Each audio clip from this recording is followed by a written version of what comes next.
Hello everyone. Today we will be talking about fried liver attack, but there's a different line. Let's start. I played e4 with white, thinking that black would play e5 and then I can initiate fried liver attack. As expected, black played e5. I played knight f3, planning to take my bishop to c4 and then my knight to g5, attacking the f7 pawn on the both sides. And generally what happens that black takes out his knight, bishop goes to c4, white plays in the life, and then black comes out with this knight and white plays its knight from f3 to g5, attacking this pawn. And now the most common, most general move for black is to make this knight go away by playing this h6 move, which loses for black right at the spot, because then white would simply capture the f7 pawn, forking the queen and the rook, and then getting a piece in the broad daylight. What a gangster move. Then the queen would come up and the knight would capture the rook. And there's no way you're taking this knight out of this game, because it will simply come back. It cannot be captured by the queen, it will be captured by the bishop. The king cannot capture, it is being guarded with the bishop. And therefore the knight comes back and you have an extra piece right at the beginning and the game as well. So in the game, I played knight f3, planning to do a fried liver attack, and then black moved with knight c6. So far so good. And then the bishop goes to c4. Now the plan is continuing. Next move, I am going to play this knight g5 move. But then black knows what's coming, and black played anti-fried liver attack. And now all my plan goes away, and I have to thought for a next plan, for a new plan to come up with, because now my knight cannot move to the g5 and attack this pawn here. So now what I did is played d4. I'm giving up this pawn. He takes this pawn, I take his pawn. He takes my pawn, I take his pawn. He'll take back the pawn, I'll take back with the queen. This is the general way. But if you play general way, most probably the opponent knows your move and he'll be sitting in a very comfortable spot. So you have to do something new. There's a different line I told you in the beginning.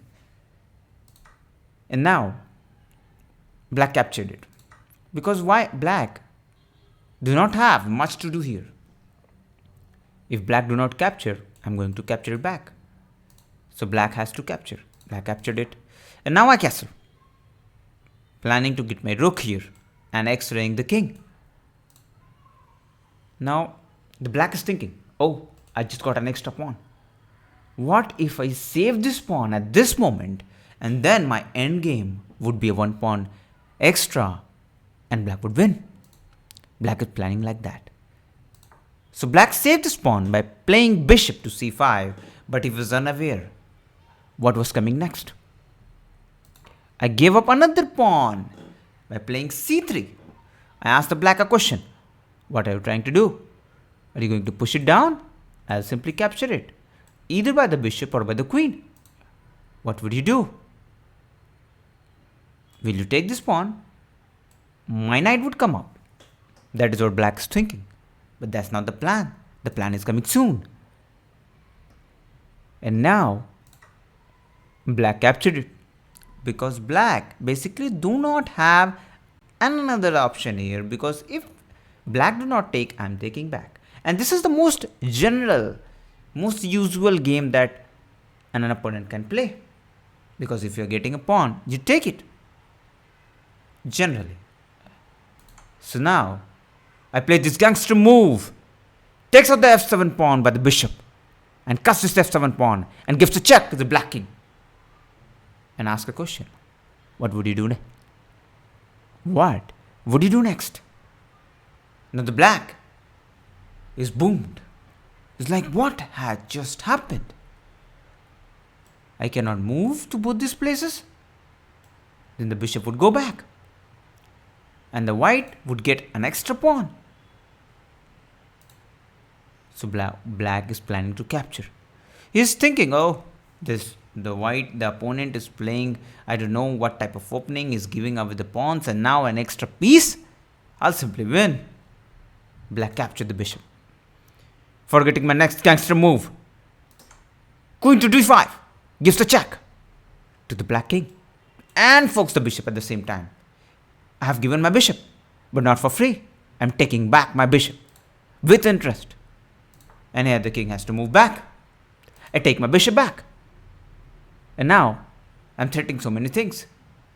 Black's king's area is simply weak.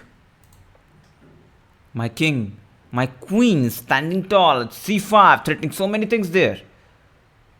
So the most general move black can play is to push this pawn and make my queen go away. And that's what happened. I took the pawn at c3. But what the computer says is there was something new, something good. You can first hit with the check. And when the king moves, now you develop your knight, taking away this pawn. In this way, you have a good development there. Your queen is safe and black is in trouble. So now, when my queen was threatened, I just took at c3 with my queen, trying to attack this pawn at g7. If it moves, the queen is under attack. Sorry, the rook is under attack here. If this g7 pawn moves, the rook is under attack. And now, knight comes to f6. That's the only development black can do. Rook comes to e1, x-raying the king. Black played king to f7. h3 was played. Why? There's this bishop, this annoying bishop coming to g4, trying to capture this knight and maybe trying to force double pawns on the f file and getting an attack on my king if this queen is not here. At this position, if my knight is getting captured, I'll simply capture back with my queen. But I just wanted to avoid these nasty attacks and played s3 so that none of these two pieces, neither this knight nor the bishop, can come to g4 and make a counter attack. Black develops his bishop to e6. I develop my bishop to e3. But there's a catch. Now, black can capture this pawn and can attack here. What I was looking at, if my white pawn is captured, I can simply move back my bishop and then I can x-ray this bishop here, and maybe in the long run I can make a battery with my queen. I can attack this bishop and capture it. And this is a king, so king will be pretty weak there. And so this happened. As I said, if the move comes as per your plan, you sit very comfortable there. So I am sitting with white very comfortable, but I am a pawn down now. I attack this knight, keeping my queen safe. And now the knight is guarded by the bishop. The bishop moved. But there's a downside of moving a bishop. That this diagonal is weak. This is also weak. King is pretty weak. Rook is doing nothing sitting here. So I just plan to exchange the knights. Because these two pieces are the most active pieces that the black have at this moment. And if I am able to exchange these, that would be an easy game. Now the rook comes into action, guards the knight. And black is thinking, oh my god, I have 3 defenders. But no, I'm still going to take it. And now what I was thinking, what would black do? Black can capture with the rook, black can capture with this bishop. Most appropriately, the black would capture with the bishop, attacking my queen. and I have to move my queen. Very well. Black played and attacked my bishop, attacked my queen. But then this move came. This is one of the next gangster moves. I'm attacking the king here. I'm giving a check and I'm attacking this pawn. And if this pawn falls, this knight will fall if the bishop is not here, which I can easily attack by f3 pawn. These are all I'm eyeing these areas. The king is pretty weak. The queen is doing nothing and king is under attack. Black is threatened. Black has to move his queen to g6. And I took my knight to c3, attacking this bishop.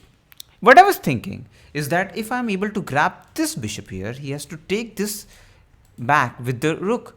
And then I can see this tactic, then that this king and the rook both will be in the same diagonal and I can easily pin it with my queen. Followed by this f3 move, which will lead to capture of the rook in the broad daylight. This was my plan. And I was hoping because in this game I played with a 91.1% accuracy and black has played with 81.1% accuracy. And I thought that black would have read my mind, would have read that plan, but black didn't see it. And he moved his king back. After thinking for 3 minutes, he played this move. I don't know why. Because still the king is in the X-ray with this rook coming down to capture it. And I grabbed this opportunity and I simply took away this bishop. And as expected, it was captured because it was forced. There was no other way to capture back. And then I pinned this rook. Black should have resigned here. But black still played. Black asked me a question. If you're going to take with the queen, I'll take with my pawn back. But I'm not that dumb. I'm simply winning. Why would I blunder my queen? I attacked the rook with the pawn. Now the knight comes to e5, attacks my queen. I simply puts my queen back to c2, keeping the pin alive. The queen comes to h4. I have 3 minutes on the clock. Black has 2 minutes on the clock. I'm thinking, why black came with his queen to e4, h4. And I got his move. What black is planning is to come to g3. And maybe in the long run he's planning to capture or sit here at f3 with his knight, forking my rook and king. Although these moves won't lead to an attack, but why to go into trouble when there's nothing coming if I can defend it right away? I simply took the rook. I know that if this pawn is going to capture it and there will be another check to the king. And as expected, black moved to g3. The plan is simple. Come to f3, attack the king. This pawn cannot capture this knight. Take this rook. The plan is very simple. Why this pawn cannot capture? Because it is being pinned by the queen at g3. So I knew this plan. I knew what was black's plan. I simply took this pawn at d5, which I don't think black expected, because this opens the attack. The king gives a check. And now the king goes back. I simply could put my queen here to f2, forcing the exchange. Now ask the question. Do you want to exchange? Or you want me to give a great attack? Because now my bishop moves. There will be an attack to this knight. Now the queen has to move because I'll capture back, or he has to capture back. Now in this condition, black chooses to take back. Black is low in material. I know I have a piece extra, so I can just exchange and I will have a bishop at the end and I'll win. Black still not resigning. Black is playing. Black tried to fork my materials, but I know that if the black is taking away my bishop, that is not a problem, because I'll simply take back with the king, and I will have two rooks for a one rook, and I'll win. I put my rook to e7, attacking this pawn here. Black played rook to c8 and safeguarding this pawn. I attacked g7 pawn here because the rook and the bishop is working together to attack the g7 pawn. Now rook goes to defend the g7 pawn. Rook is overburdened because now this pawn is hanging. This is under threat. Rook cannot save so many positions or so many pawns. I attacked the knight. Knight has to go back, threatening this to take this pawn. I took this pawn because if it takes, I'll simply take back. There's no attack right now. Now, as my bishop has moved, there isn't that attack on g7. Black tried to attack here on d5, thinking it has two attackers. But is it so? I quickly added a defender to e5. Black again attacked the pawn. Now if I take, black would take. No, black won't take with a pawn. Black would simply take my rook here, and that would be a blunder. I saw that move and simply pushed my pawn. Now that my rook is sitting behind this pawn, there's no way the rook is going to capture this pawn. And this rook has to sit there, because if it moves, I'm going to take away this passed pawn and make a queen. Knight moves, attacking this rook. Now the end game is very important. You just have to see that you're not making any blunders and you're winning. I was already computer is showing me a 9.1 advantage. I simply goes back to e1.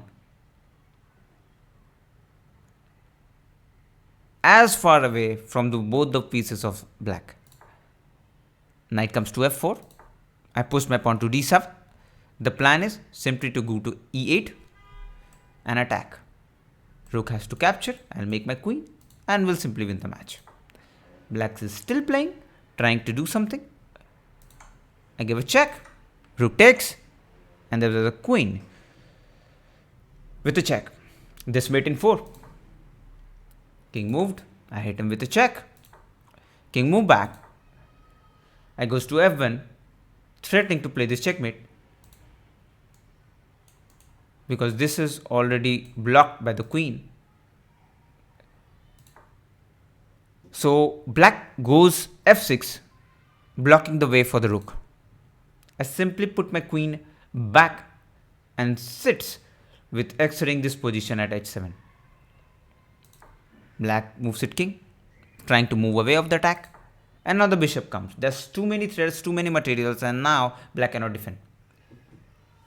I'm simply capturing this knight away, and my rook and queen will simply win me the match. Still black is playing and goes to d5. I went to g6. That's so gangster move. I'm trying to play this mate in 1. But will black allow? This mate in 3, but will black allow mate in 1? Black has played nice in all this match. I have a 44 seconds in the clock. Black has 38 seconds in the clock with a 10 seconds increment. But I didn't think that black would allow me the mate in 1. And then the black chose to play e7, knight e7, forgetting that there's a mate in 1. And there you go, checkmate. I hope you would have learned something from this match. See you next time. Bye-bye.